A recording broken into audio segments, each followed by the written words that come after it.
Rajgangpur cement plant रे 3 श्रमिकों मृत्यु घटना डालमिया घोषणा कला सहायता।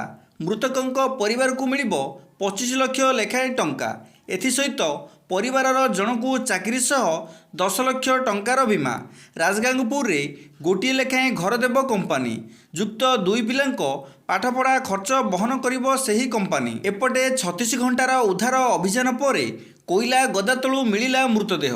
राजगांगपुर डालमिया सिमेंट कारखाना दुर्घटनार 36 घंटा पर 3 निखोज श्रमिकों मध्यरु 2 जनक मृतदेह उद्धार होईची। आउ जड़े निखोज श्रमिकों मृतदेह मिली नथिबारु जारी रही रेस्क्यू ऑपरेशन। अन्यपटे उद्धार 2 मृतदेह को चिन्हट करा जाई पारि नाही। गत 16 तारिख अपराह्न 5:30 कारखानार यूनिट 2 पावर प्लांटर 2टी कोल हपर भुशुड़ी पड़ीथिला। टन टन कोईला तले पोती होई जाइथिले काम करुथिबा श्रमिक।